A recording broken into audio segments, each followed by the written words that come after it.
On interroge le docteur Harel Chorev. Bonjour et merci à vous, expert des affaires palestiniennes au centre Moshe Dayan pour les études sur le Moyen-Orient à l'université de Tel Aviv. Quelques commentaires d'abord sur l'hôpital Shifa, donc un établissement pluridisciplinaire, si l'on peut dire, soins de santé et terrorisme. Le fait qu'autant de terroristes soient ainsi intégrés dans ce complexe, c'est assez unique. Ça nécessite des réponses innovantes. Est-ce que c'est le cas en ce moment, vous diriez ?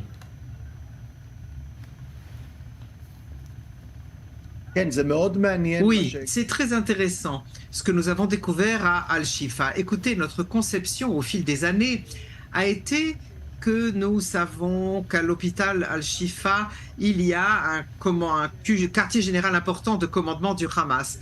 Mais on y pensait en termes de, il y a le Shifa en haut et le Shifa en dessous. C'est-à-dire qu'en haut, l'hôpital légitime et en dessous, dans les tunnels, dans les caves, le commandement du Hamas. Et ce que nous avons découvert au fil de ces dernières semaines, après cette action, c'est que le Hamas a fonctionné autrement et que les gens, en fait, du Hamas étaient en fait intégrés dans les équipes médicales.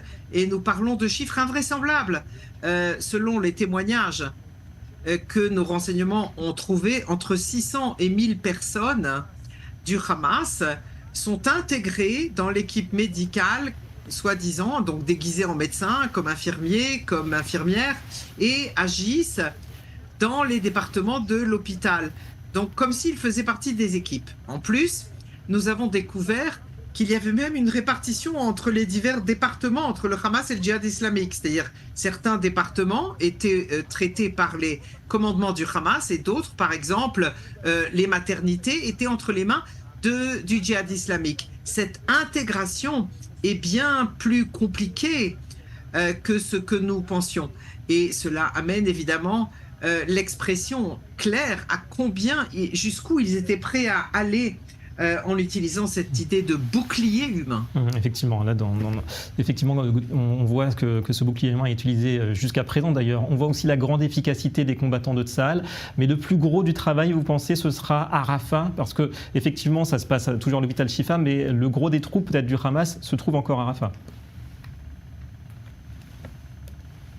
Ce qui reste du Hamas. On dit, on parle de 4 bataillons, mais vous savez, comme on parle de bataillons, chez Tsahal, le bataillon, c'est 300 personnes. Donc, chez le Hamas, c'est 1000 personnes. Donc, on parle d'au moins 4000 personnes. C'est vraiment, en fait, comme une brigade. Plus tous ceux qui ont fui le nord de la bande de Gaza, après qu'on ait détruit leurs installations là-bas. Donc il y a beaucoup de travail à faire à Rafah et bien sûr il faudra terminer le travail à Rafah, mais il faut le faire main dans la main avec nos alliés de la communauté internationale. On est dans une situation très compliquée aujourd'hui dans notre pays. Il n'y a pas de confiance entre ce que nous disons au monde et nous devons expliquer combien il est important de rentrer à Rafah et surtout les tranquilliser. C'est les tranquilliser que nous avons un plan organisé, stratégique pour le lendemain. Merci beaucoup, docteur Chorev. Vous restez avec nous encore quelques instants. On va s'intéresser à l'autre front. La situation à présent toujours aussi tendue à la frontière nord d'Israël. Nouvelles attaques revendiquées tout à l'heure par le Hezbollah. Plus d'une trentaine de roquettes tirées depuis le Liban qui ont notamment visé la ville de Kiryat Shmona. Le bilan est d'un mort. Direction la zone frontalière. Christopher Baron nous y attend en direct. Bonjour Christopher. On en sait davantage sur l'opération de Tsahal qui avait permis juste avant d'éliminer plusieurs terroristes qui étaient sur le point de passer à l'action. 12 au total. Oui, en effet, une opération qui a visé une milice proche du Hezbollah. Il s'agit de la milice de l'organisation terroriste appelée Al-Jama al-Islamiyya.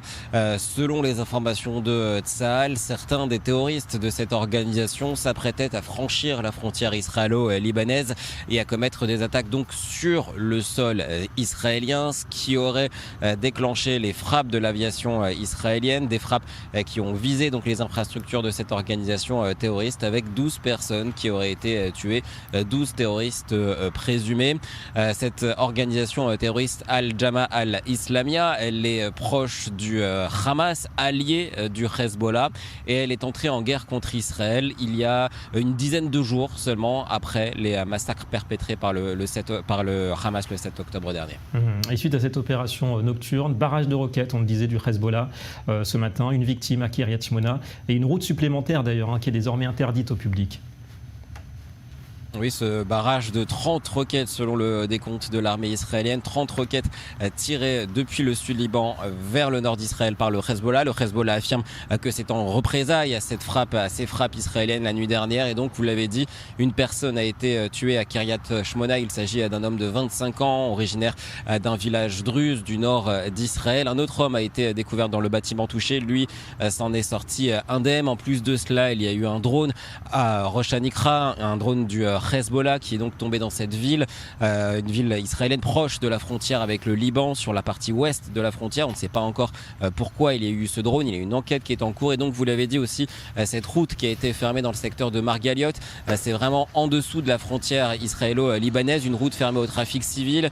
Et selon plusieurs experts, si cette route est fermée, c'est le signe qu'Israël craint une escalade des hostilités entre l'armée israélienne et l'organisation terroriste libanaise du Hezbollah. Oui, le scénario d'une escalade qui n'est pas exclu. Merci beaucoup, Christopher Baronin. On revient vers vous, docteur Harel Chorev. Alors, plus de vigueur apparemment dans les ripostes du Hezbollah, de par l'intensité, de par les tirs. Le matériel également, on peut penser que ce sont des missiles de précision cette fois qui ont été utilisés ?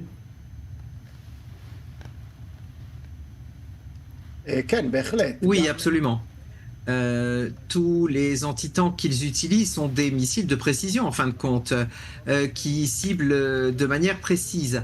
Je pense que c'est la combinaison de deux choses qui sont arrivées ici. D'un côté, au niveau international, le Hezbollah est conscient de ce qui se passe à l'ONU, par exemple, il y a 2 jours, avec le non-veto de l'abstention des États-Unis lors du vote de la résolution, et ils considèrent au Hezbollah que c'est un affaiblissement d'Israël.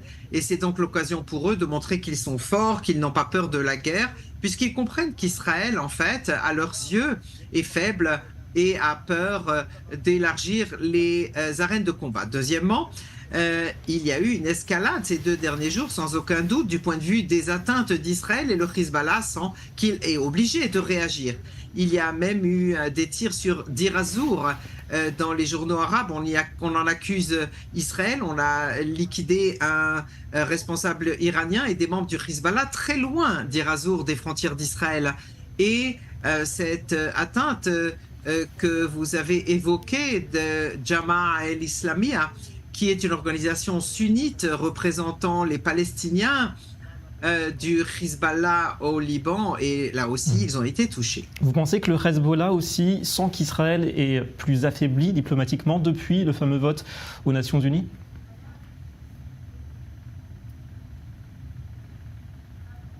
Je pense que oui.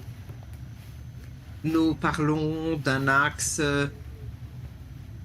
d'organisation terroriste qui se nomme l'axe de la Mukawama, c'est-à-dire de l'opposition, et qui ont la même position face à Israël, comment on peut liquider Israël, comment se battre contre Israël. Donc conception commune du Hamas, du djihad islamique et du Hezbollah. Ils sont conscients de leur faiblesse militaire face à Israël, alors ils utilisent chaque faille stratégique pour s'en servir comme levier et se renforcer face à Israël. Et donc, ils lisent toujours très bien la carte stratégique pour comprendre où est-ce qu'ils peuvent augmenter la pression et où est-ce qu'ils doivent la baisser, en prenant en compte qu'Israël, de toute façon, est plus fort militairement, mais que l'on peut, en exploitant bien les faiblesses d'Israël, créer une image de victoire. Ce que vous voyez là, ici, c'est essentiellement, depuis longtemps déjà, une tentative de montrer que le Hezbollah est fort et qu'ils n'ont pas peur de la guerre, et que s'il survit, il l'emportera. Voilà. Effectivement, l'image avant tout. En tout cas, pour l'instant, merci beaucoup à vous, docteur Harel Chorev, d'avoir répondu en direct à nos questions.